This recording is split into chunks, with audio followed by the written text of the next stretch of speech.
So there are a myriad of analogies applied to the practice of translation.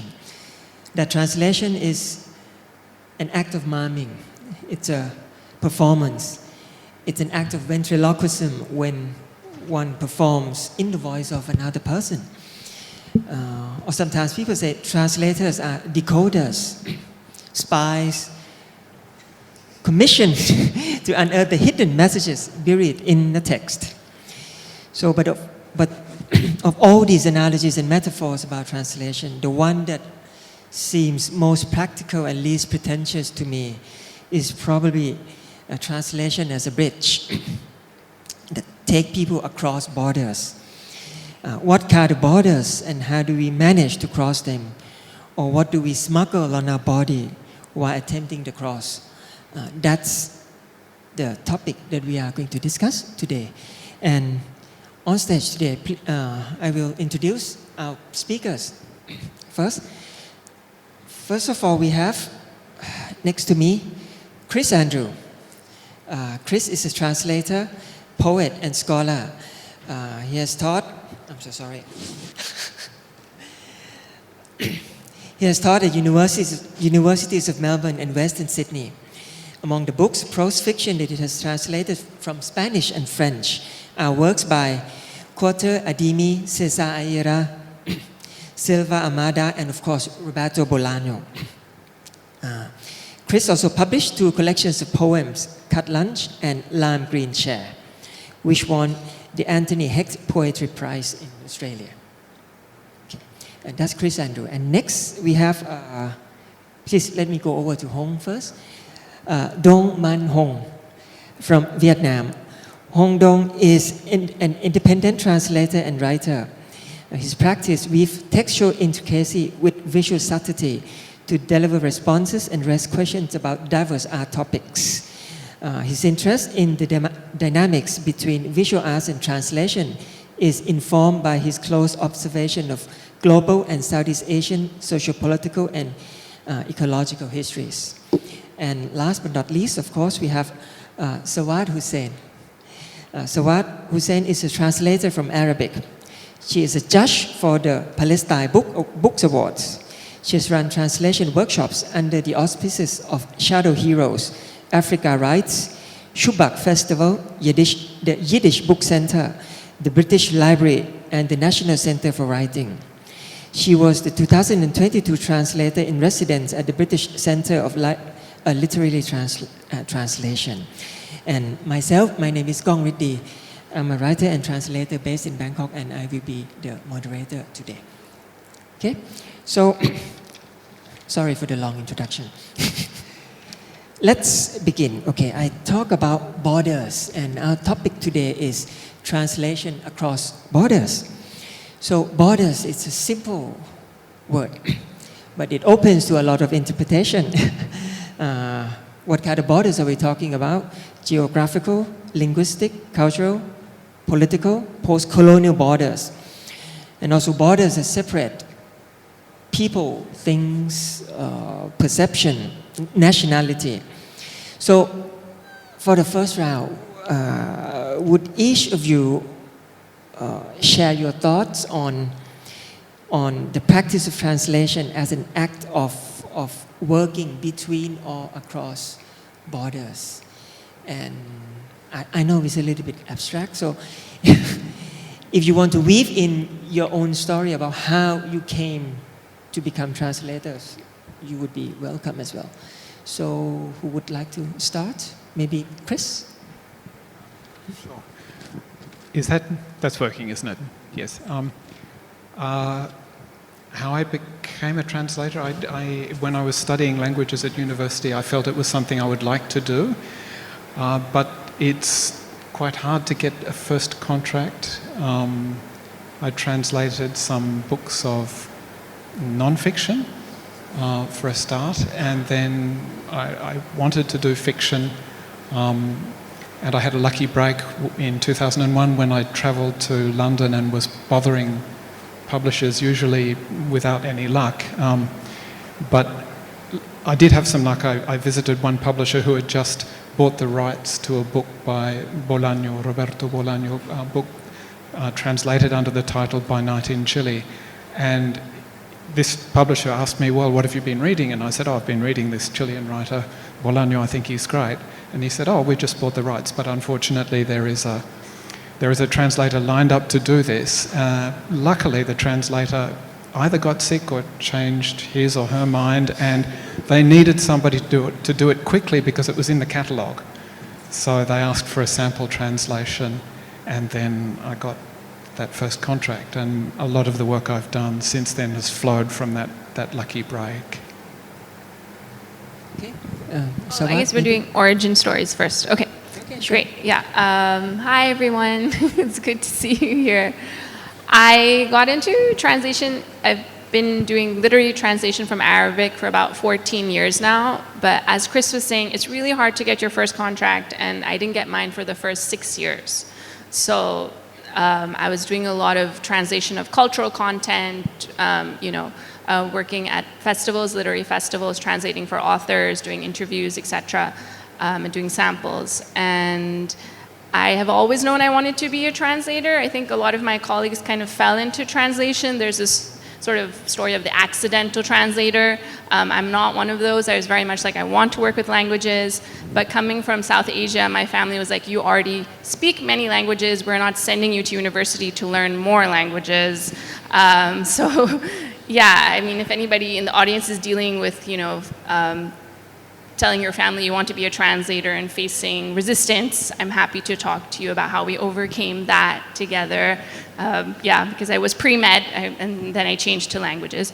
But yeah, I focus on translating narratives from the African continent, which are written in Arabic, so not your general suspects like Egypt, Algeria, and Morocco, but countries such as South Sudan, Eritrea, Libya. I'm working on a Libyan novel at the moment.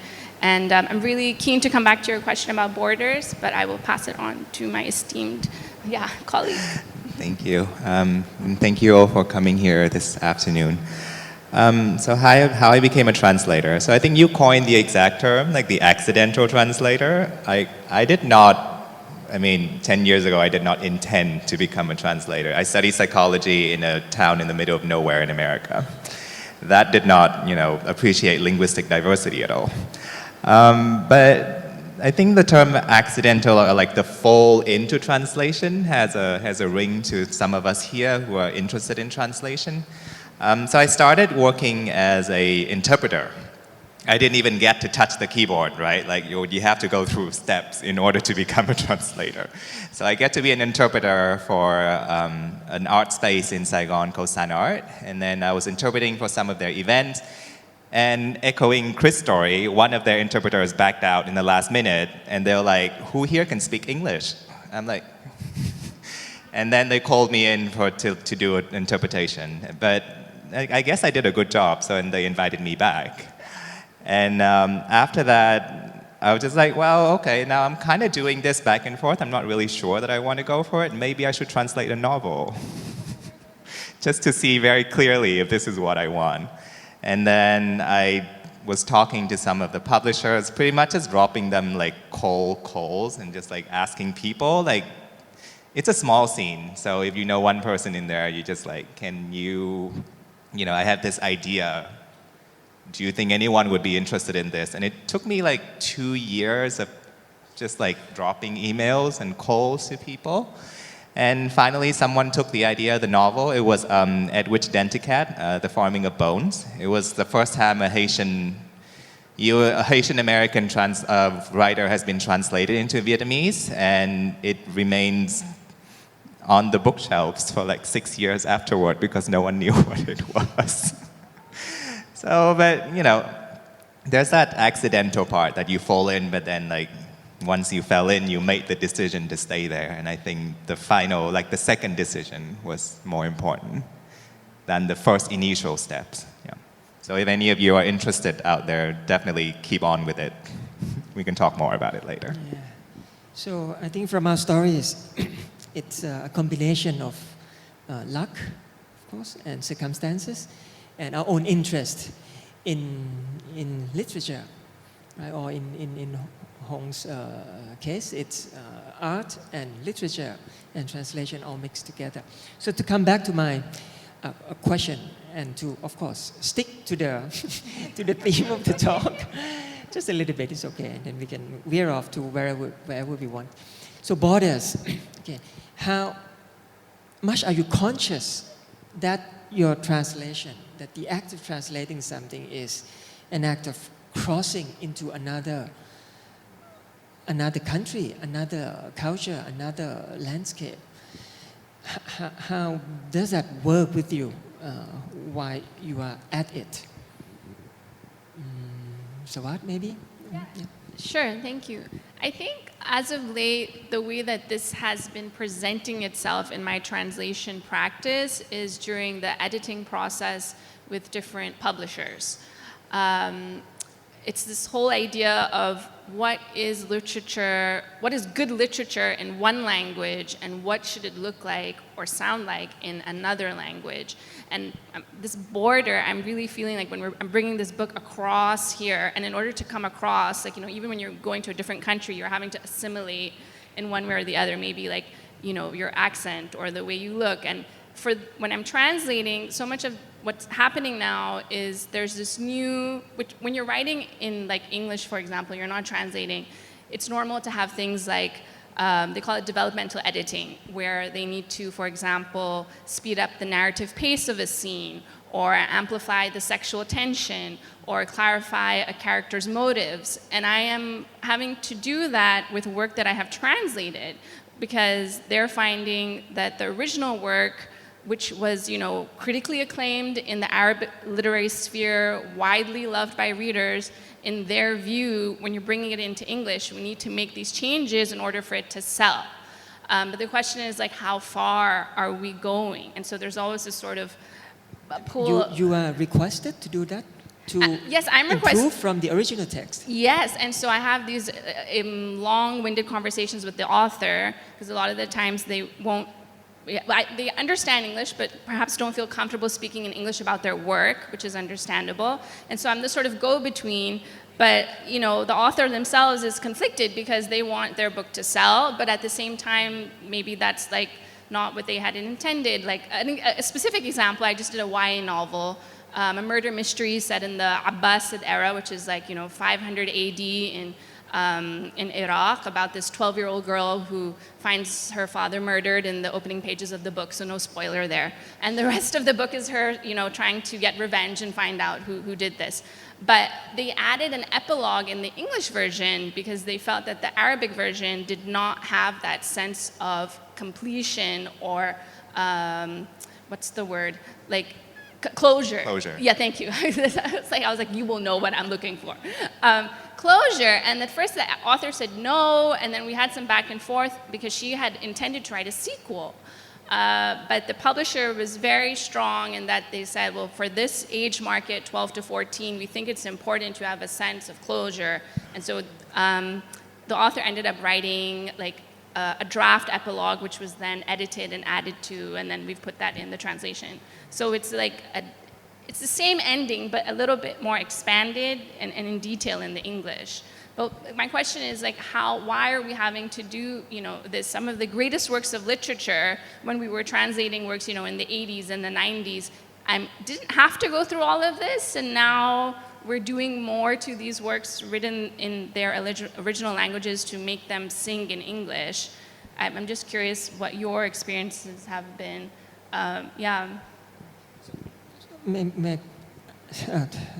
Some additional questions on this. So this is I would say, the pressure from the editor, yes, or the market? Yes. Right? Yeah, pressure from the English language publisher. And I've noticed it's more with commercial publishers, but at the same time, even small indie ones are now veering more into this thing of developmental editing. It's no longer just about the language that you have translated. It's more so about the actual what's happening in the book. How can we make this tighter? How can we make this shinier? How can we make this more, fresh? Something that an English language audience will, what does a thriller look like in, let's say, Arabic from South Sudan as opposed to a thriller in the English language? Like, what are the elements that need to be there? This is interesting because as a translator, and I don't know if you all would agree, that we tend to regard the original text as, well, sacred. Well, not in a like religious sense, but almost, right? So to alter or to improve upon the original text is, of course, with the consent of the author, but still it sounds a little bit unusual to me. Sacrilegious, yeah. Sacrilegious, yes. Yeah, it's some blasphemy to do that. Yeah.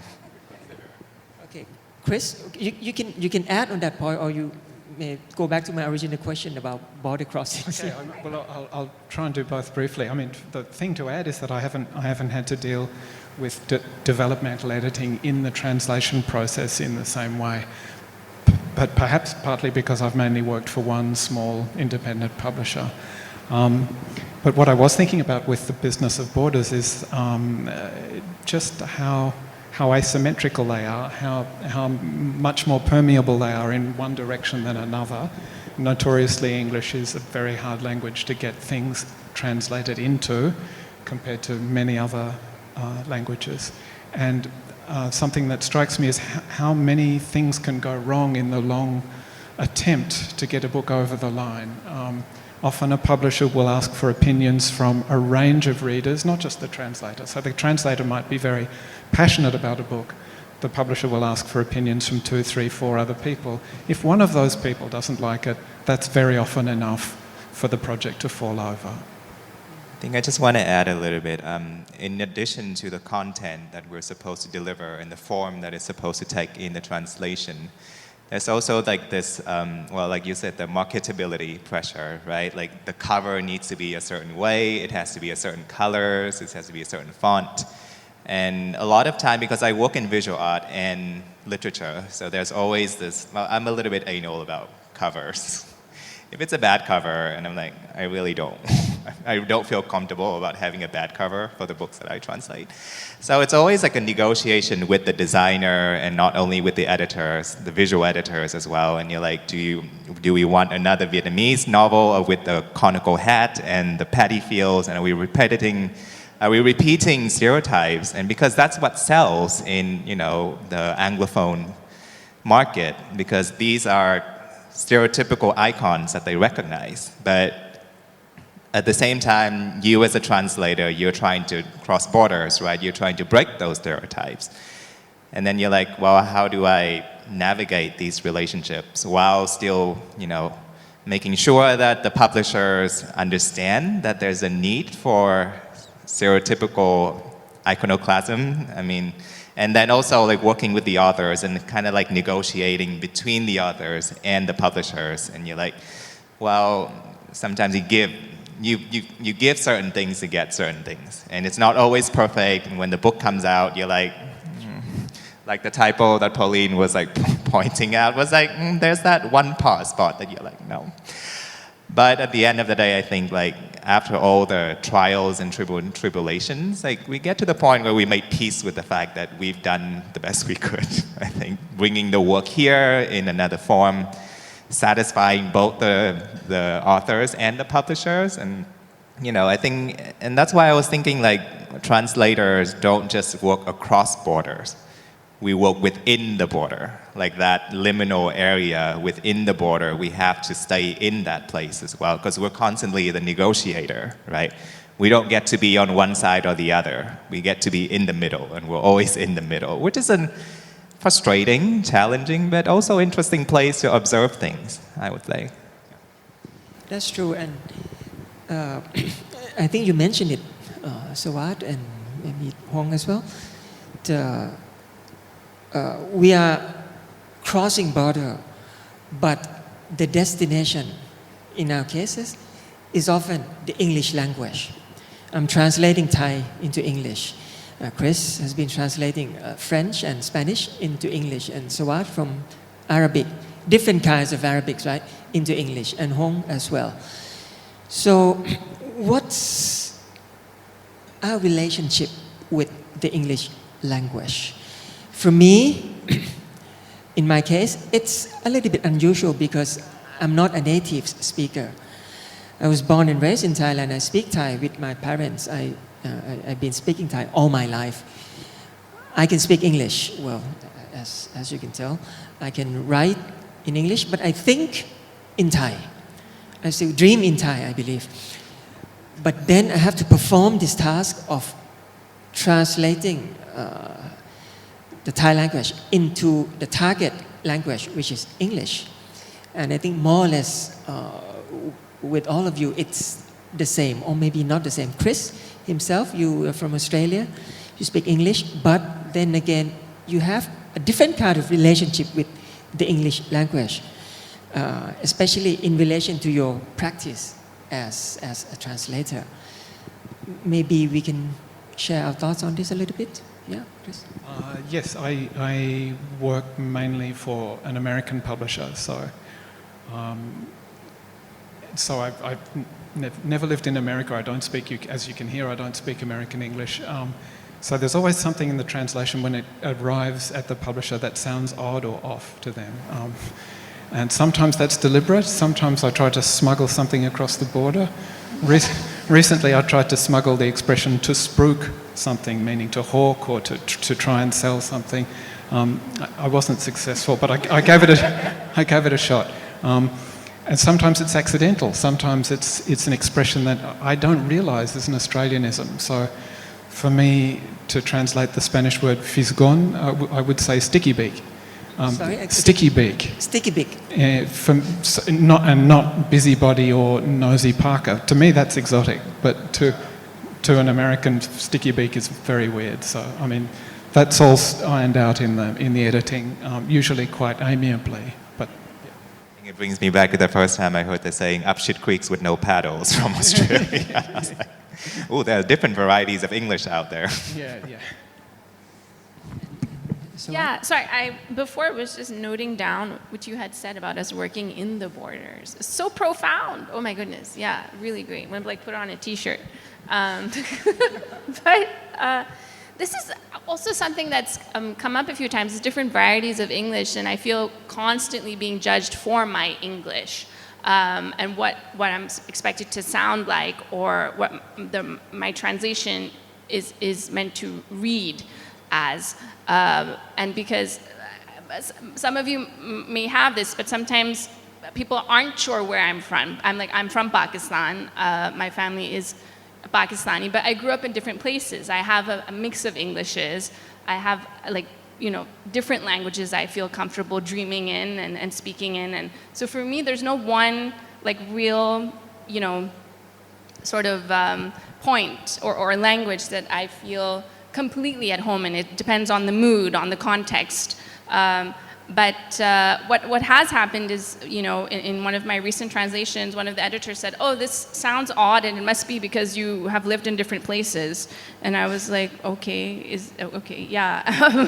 And so it was just, I find it interesting when we are, and by we I mean globally, the literary community, we are judging translators for their English when what is English? There's so many authors who are writing in English from different cultures, and they're bringing in other words into this English, right? Other expressions, different sentence structure, rhythm, cadence. So for me, English, as is any language, is a very, moving, growing thing that we can't pin down. And I find a lot of the times publishers and editors can be quite have a very narrow understanding of this is English. So, yeah. I think I have a slightly different relationship with English. I started learning English quite early. I think I started around 4 because my parents have the clairvoyance that English will become the world lingua franca, and they're like, "We're going to put you in English specialized classes in public school." This is in Vietnam, right? In Vietnam. Yeah. So, and then I went to study in the States, and I think as I was growing up, English is always used as a compliment. If you speak English well, I mean, later on, you're like, what does well mean? Does that mean you sound American? Does that mean you sound like one of the Hollywood movies? Or does it mean you can just speak English? Or when you're thinking about the varieties of English, right? And we're constantly judged for how we speak English and what version of English we manage to produce. So I think I struggled a little bit with that in college. I went to college in the US as well, and I constantly have to like outperform my American peers who can't conjugate sentence for squat. I was surprised to find out that Americans are so bad at grammar when I came to school. I was like, I went to SAT for this. Oh my God. But I was there, and I was like, but as I work as a translator, I realized that my Vietnamese, it's always a race between my Vietnamese and my English. It's like one would try to one up the other, or like, but then eventually they start mixing. Like you start hybridizing the languages that you work with, like expressions that you write in English, at least for me, that start, mirroring the one in Vietnamese and vice versa.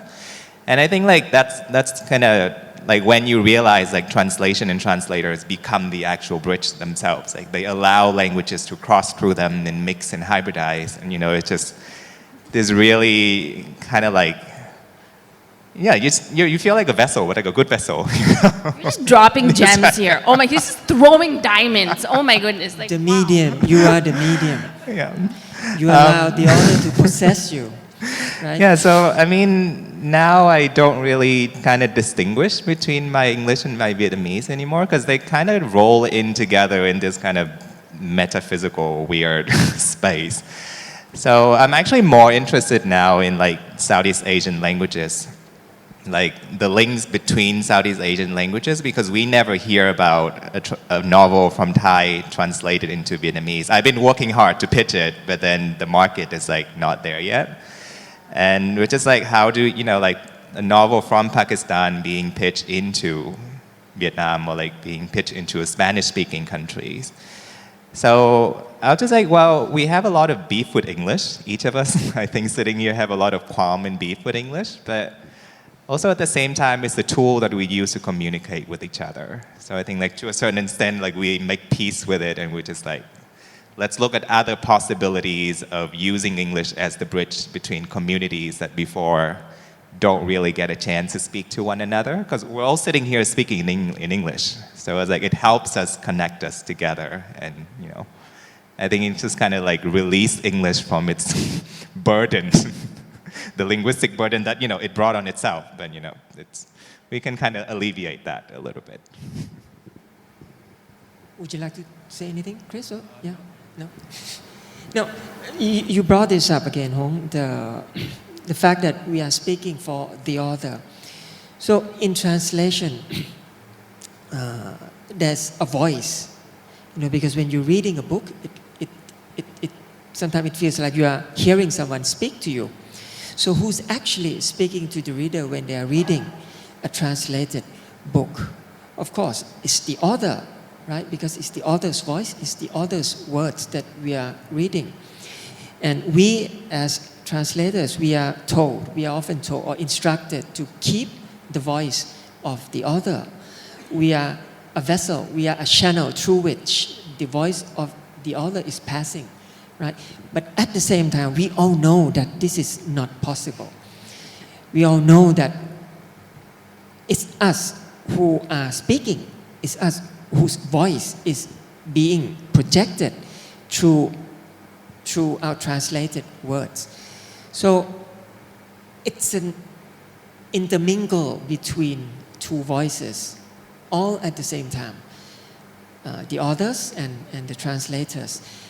Again, how much are you conscious with the fact that we are working with someone else's voice? But at the same time, it's impossible not to project your own voice, however small, however insignificant, into the whole thing. I know we don't think about this when we are working, but sometimes after the thing is done, after the book is out, you go back and read it, and sometimes you thought, well, this is us, this is me, I add this, I put this in. This is not what Bolaño is trying to say in his words. Yeah, I think sometimes you catch yourself having pet words or having pet patterns, ways of arranging sounds, and I mean, I think sometimes you do need to to redress the balance a little bit if you've got a bit carried away. But as you say, it's an intermingling of voices. It's not the author's voice is not transmitted without transformation in some pure way. There has to be an intermingling. I guess sometimes you see one way to see this is if different people translate the same author.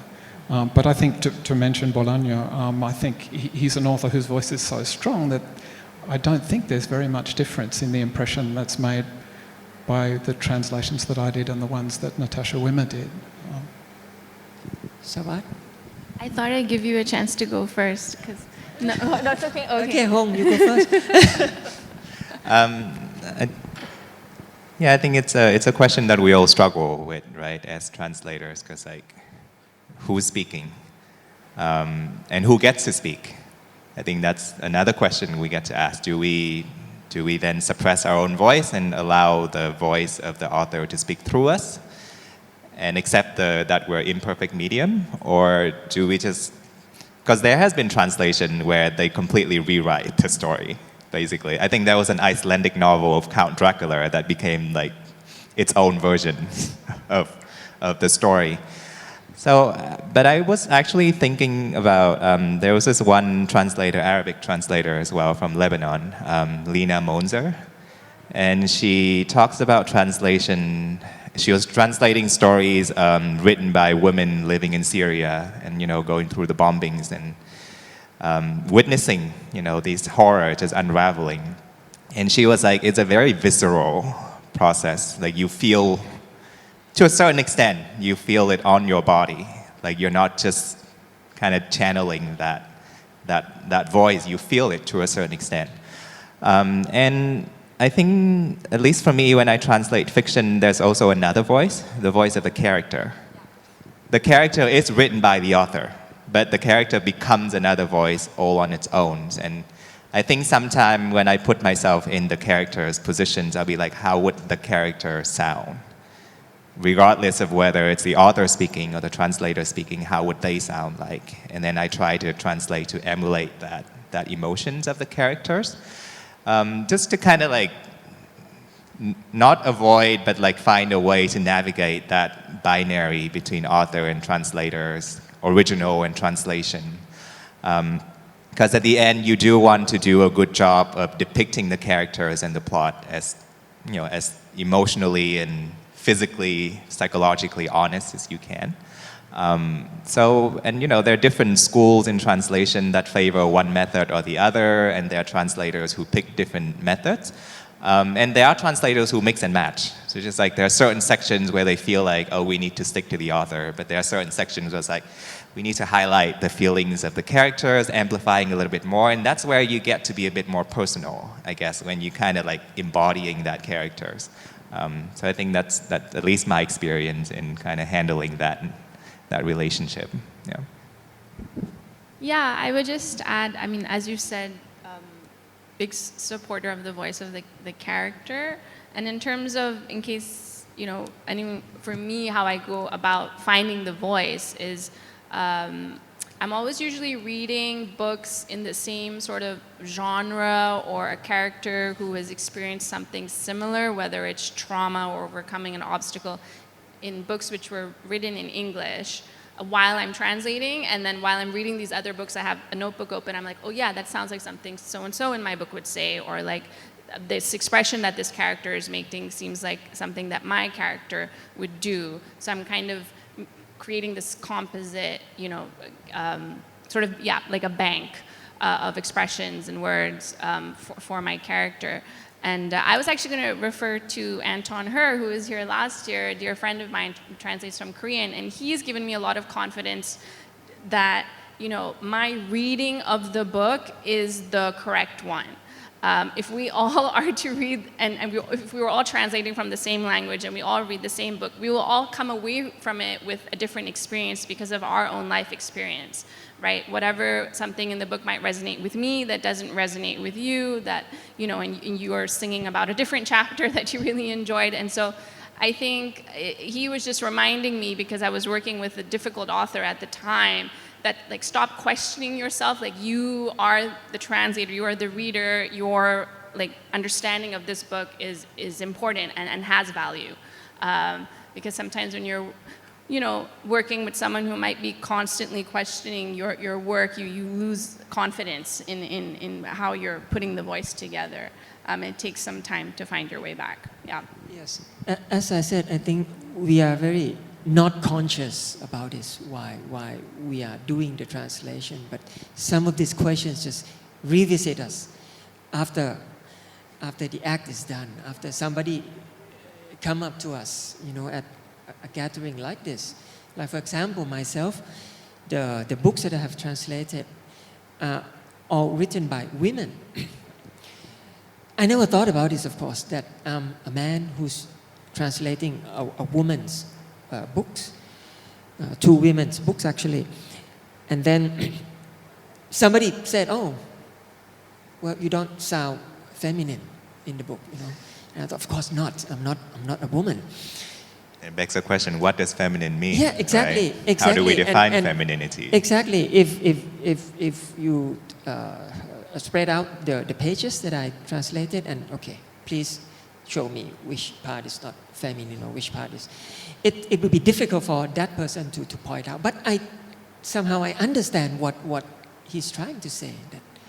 That okay, once the words went through us, it became something else along the way. How do you work with authors? Do you talk to authors sometimes? If they're alive, yes.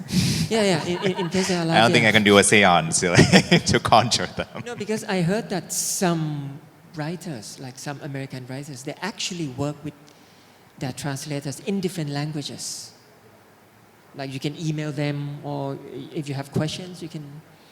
The publishers are ready to answer the question. Would you? Yeah. Do you talk to your authors or? So I prefer to talk to authors because I think of my translation as an invitation. It's an invitation to be in conversation and to expand and explore the text together. I don't hold monopoly on any text that I produce, writing or translating. It's always an open book. It's always an invitation to come and talk. I actually prefer that talking part more than the translating part. The translating, it's like after all the talking is done, you're like, okay, now I have to put this into like actual words. But but I think there's an enriching sense, and also I'm not making it up to be like romanticizing this conversation, right? It's not always easy. Like there are times when authors are like, no, I don't want to do this. We need to rethink this paragraph, and you've already worked on that paragraph for like 2 weeks already, and you're like, gosh, are we going through this again? But I think it teaches you humility to actually be in conversation with author and like actually understanding them, what they mean when they're writing that certain sections. Do you work more with the writer or the editor? I think with the writer is during the process of translation. And the editing, it's like what comes after, right? Because you've turned in the translated text already, and then the editors has come in with their, tools and techniques, and kind of shaping that text to be something more than itself. So I think it brings it with a different challenge, because with the writers, you're working in the process. You're still molding the clay, right? It's still moldable. And then, it's not like it's not unmoldable after it's translated, but with editing, it's a different kind of working relation. I don't know if what you guys think about, that differences. Yeah, I was going to say, with regards to my relationships with authors, done about, I think, 15 books now, and I've worked with the author of every book very closely. But I do clarify. In every book. Yeah, I do clarify with them though if they want me to, because I always have questions, and I know some people are like, oh, they never have questions. Like I always have questions, and I do clarify. Do they want me to like save the questions till the very end, or ask them while I'm working? And there's different, different styles, and I've had like I've had to do it one time by post, by like letters, so the answers came back really, really slowly. I think my worst was like a compilation on Zoom. Yeah, otherwise it's voice notes, WhatsApp voice notes. So the good thing about this is I get a really great sort of relationship with the author and a deeper relationship with the text and a whole sort of understanding of what they were writing. But at the same time, the downside is I become very close with the author, and sometimes that friendship blurs into a little bit of exploitation because I haven't set the boundaries, which now I have learned to do. But just because I am your translator does not mean I will be translating your contracts for you, or like working on your paperwork for some literary festival or etc. Because like I have the, you know what I mean. So I think that's what I have learned to do is like we can be professional friends and still have a very good relationship as I've grown. I think that's something I've had to work on. I too also always have questions, and I like what you said about the decision about whether to save the questions for the end or to ask them along the way. I have a friend who's a translator who likes to ask them along the way, and sometimes authors stop responding. So I like to save them all up for the end. And one thing that happened with Bolaño before he died was I asked him about an expression that he'd used that I just couldn't understand, and he gave me an explanation in email, which was a paragraph that could have been put back into the story without breaking the tone. It was if the request for clarification had prompted him to continue writing the story, expanding it from the inside, which is how he wrote a lot of his books. So that was a nice moment where I was very glad I'd asked the question. I think you need to put a footnote in that translation. Well, I actually kind of stealthily expanded at that point so that the translation is slightly longer than the original because it includes an element from his paragraph, yeah. What about other writers, the living writers? Do you talk to them sometimes? Yes, I do. Yeah, I always have questions. I mean, I can't imagine not having questions. For me, I wait until I finished, and then I post the questions. Yeah. And as Sawad said, it's how the author prefers to do it. It depends on them. Do you do it in person, or do you? What's your? At first, via email. Okay. But later, afterwards, when I got to know her better, then it became more personal. Oh, okay.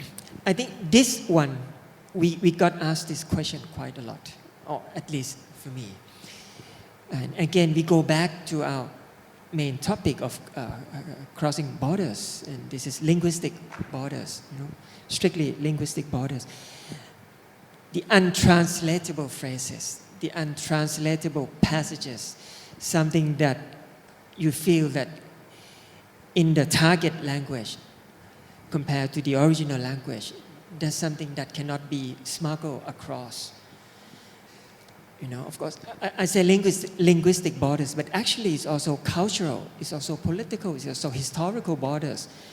Because some of the phrases, some of the words in one language carry so much more than just what it means, but all the historical significance, all the attachment that comes with it.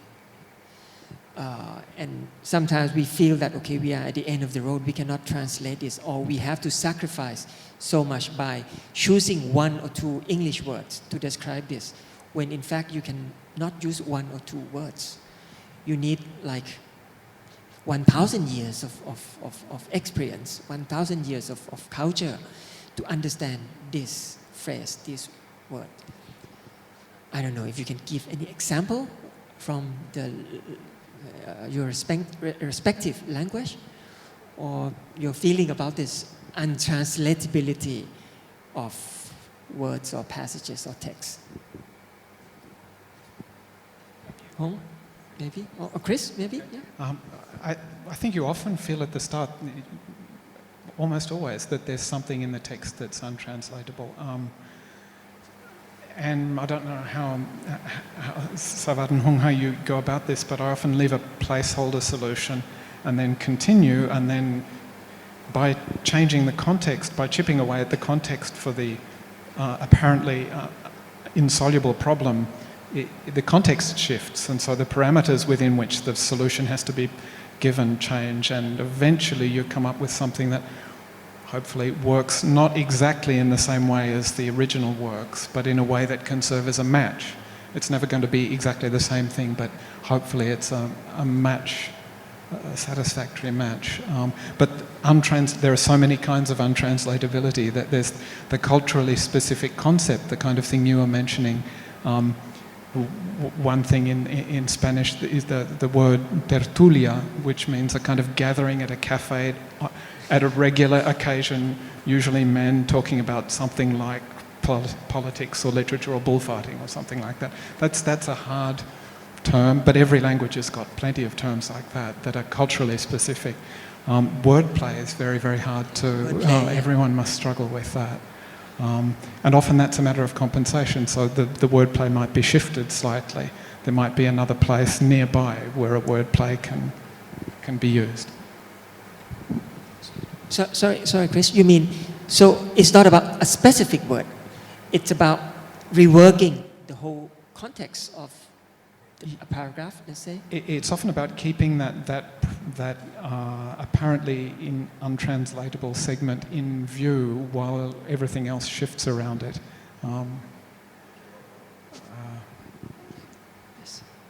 Sawad?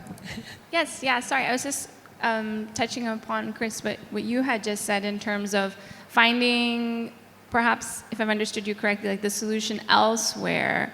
Sometimes, yeah. Yes, yeah. And so for me, that looks like perhaps weaving in the context later on in the novel or in a scene where it doesn't sound unnatural, so that whatever seemed, difficult to understand before is made clearer later on, I guess. And because there are times where, for a specific example, I'm working on a Libyan novel, and there's a character who is very sort of rough around the edges. He's the narrator's cousin, and he, gets drunk a lot and swears a lot, and but has this sort of hold over the narrator. He knows one of his dark secrets, so he's always in the scenes. But he calls his friends as a way of teasing them. This is a bit complex now, stay with me. So the Jahaliya names of idols in Makkah as an insult, right? So this is the names of the idols that used to be in the Kaaba before, they were removed.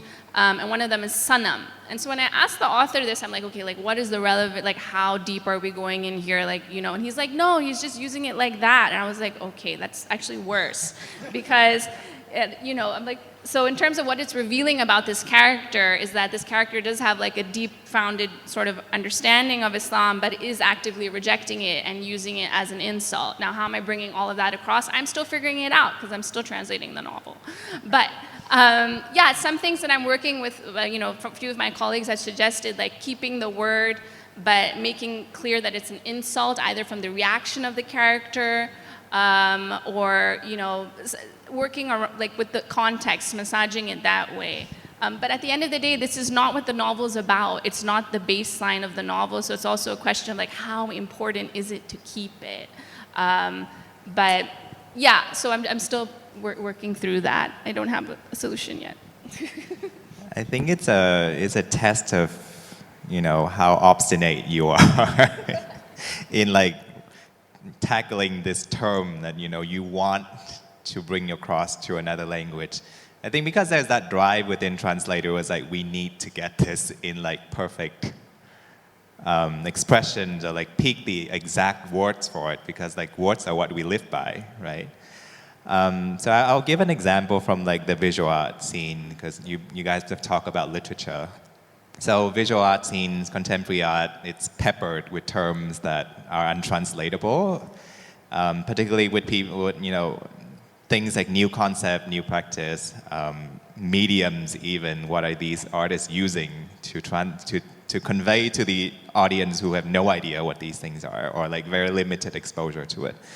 So I was translating, I'm still working on that essay, so I share in your pain of working on current translation. So there's this one article that I need to translate about the concept of eco-aesthetics. What? Eco is an ecology, eco-aesthetics. So that's already a mouthful in English to unpack. And then I have to do all of that to bring that into Vietnamese and then, kind of have to foregrounding it in some way so that the audience the people who read the article will be like, okay, we have some way to access this book, this term. And then there's this kind of, it's like a double-edged sword in Vietnamese because we have, a lot of our vocabulary comes from Chinese. We have a long and complicated relationship with China, as with most countries in Southeast Asia. But a lot of the vocabulary that we have, comes from the Chinese root words. And a lot of time, abstract concepts in like science, arts, literature even, are translated using those root words. So like a combination of some of those root words, and then you put them together and you have this new concept. But then there's also that relationship between China and Vietnam is not always smooth, right? There's always this upheavals, kind of going up and down relationship. So there's always like this silent like murmuring of resistance, like this pure Vietnamese, like purifying our language from the ills of China. So in order to translate these concepts, which way are you going to choose? Are you going to use these root words and hopefully create like a Frankenstein out of all of these prefix and suffix? Or do you go about like the literal translation of like, here, this thing does this, and then just like a plethora of words that is so inefficient and uneconomical? So I think I just stick with what I feel best convey what I understand the term, how I understand the term. And we can always use footnote and bracket. And just like there's always put the bracket next to it. Here's what it originally means. If you want to look it up, by all means, if you want to email me about it and think I did a horrible job, please do, because I actually think I didn't do a good job of translating that term. But yeah, I think it goes back to like using that keyword as a discussion starter. I really like the thing with untranslatable because it's kind of the challenge that it posed, right? And it invites people in to kind of unpack these things, these concepts that usually don't get talked about in the day-to-day conversations. Have you tried feeding that term into ChatGPT and see what it gives you? To be honest, I did a few times. It's really bad. Google Translate's my best work. friend. Confession right now. If you know what you're looking for, AI is a really good tool. I'm not demonizing AI if you know what you're looking for. But the question is, like, do you have the questions? You need to know what you're asking for. Otherwise, you're just mindlessly feeding this machine. Exactly. Okay, I think we have, 5, not 10. 5 to 10 more minutes because our next session is pressing right up at 3:30. So I think we can open the floor for some questions, maybe 2 or 3 from the audience. So anyone has a question, please? Will there be a microphone? Will there be a microphone for the audience? Oh, sorry. Thank you. What do you think of translating like great quote-unquote works of literature that are available in English, for example, to Tagalog, which is my local language. The original is in Russian, for example, and I don't have the luxury of studying Russian. But I want to translate the English translation to Filipino. What do you think of that? Yeah, I mean, we just said do it. Yeah, relay translation is I think the term for it, and it's becoming more and more common where you don't have access to the original language and are using a sort of middle man or a middle language. Yeah, I mean, why not? I think the importance is that that's my view. I don't know what you both think, but I definitely agree that it should be done. It may be the the way of making a new experience possible in the target language. Before if there's no existing translation, it just isn't possible to read such and such a text in the target language. So that's what translators are doing. They're making new, worthwhile experiences possible in the world. I can add an example of the kind of work sometimes I'm doing, which is I do quite, well, not a lot, but sometimes I do subtitles for movies. Let's say for Thai movies, so I do English subtitles for them. And you know, sometimes these movies will be sold to different countries, let's say to China or to Japan or to Korean or to European countries. And the subtitlers in those countries will have to translate from my English subtitles. And sometimes the filmmakers, they instruct me that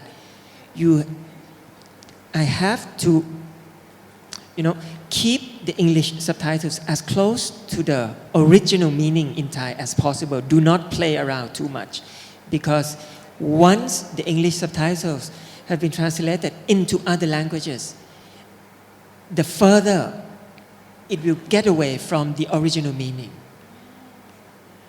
I think the question is about how, when you translate a text from English instead of translating it from the original language, sometimes the destination language gets drifted further away from the original.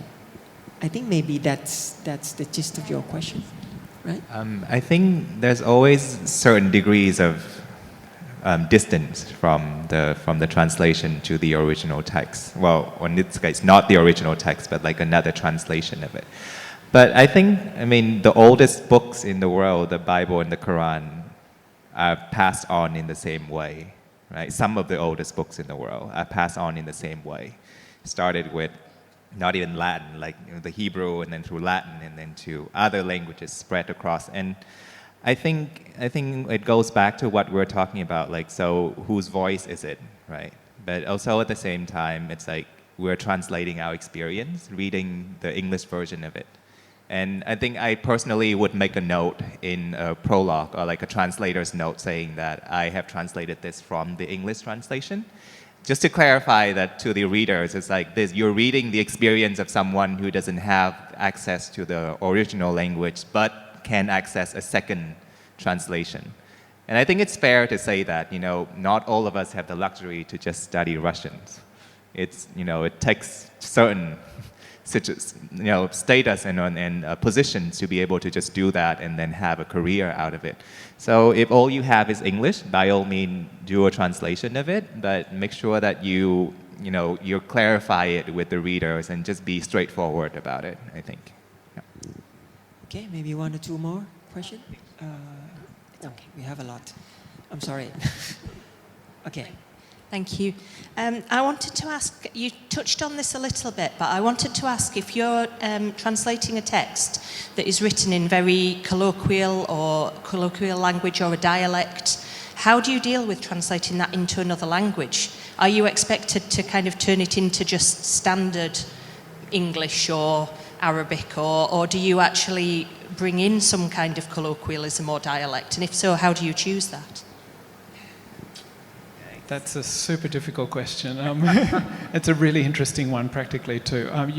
If it's a very colloquial text, you're going to be putting in markers of informality in the translation.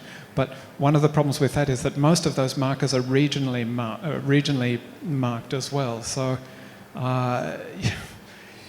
it gets very, very hard. You don't want to give the impression, for example, if a character is speaking a very informal sort of American English, you wouldn't want them to be sounding like they're speaking a very informal kind of, I don't know, I should have put it the other way around. If the character is speaking very informal Chilean Spanish, am I going to translate that into very informal Australian English? That's going to be super confusing for a lot of readers. They'll be thinking, where is this going on? So I think it comes down to trying to get the level of informality right without introducing too many regional markers. I want to share a personal example. So I was translating Nguyễn Ngọc Tư, one of our, she's like one of the contemporary writers from Vietnam that I quite enjoyed. She's from the Mekong Delta regions in Vietnam, close neighboring Cambodia. And they have a specific dialects, many dialects, but like a specific way of speaking and expressions and words that they use for daily life objects that don't necessarily. So basically, I was having to relearn my own language, reading her book and then translating her book. And then when it comes to translating her into English, it's like, do I use like a deep South hillbilly Appalachian accent to do her characters?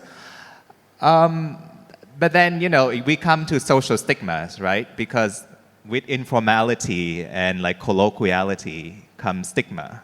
Because there's this thing called standardized English. Depends on which country's English you're speaking of. There's a proper way of speaking it and there's a street way of speaking it. So like, do you then put the characters into the positions of being stigmatized, or would you like to erase any, you know, characteristics of them that makes them the character that they are? Because it's a very intricate balance. Like, are you going to completely like anglicize this character, or are you going to try to keep certain of that characteristics that you enjoy yourself as a reader and then as a translator? So I think what I did was that I read the lines that she said, and then at certain places, if there's a somewhat suitable translation for the term, then I use it. But mostly I try to convey the emotions of that line in the English language. So like, if she's really angry and she wants to curse, then yes, I'll find a curse word in English that I think would like equate to the level of intensity. But you know, it's an intricate balance. But yeah, I hope if you're working on it, I wish you all the best. Oh no, I think they said time's up. I think Hong already sums it up. It's again, and as Chris has said too, it's not just a specific word or specific phrases. It's how you get the tone, the emotion, and the cultural setting of the character or of the scene right. It's not just any one particular word that can solve that problem, but the way that you try to achieve, I would like the term to call it the emotional truth of the sentence or of the character. That's how you try to achieve the level of fidelity and accuracy in your translation. I'm so sorry because I've been reminded that our time is up. But of course, we are still here for 4 more days, right? Or 3. And I'm sure we can find a way to find time to catch up later. Today, thank you so much, Hong, Sawad, and Chris for the session.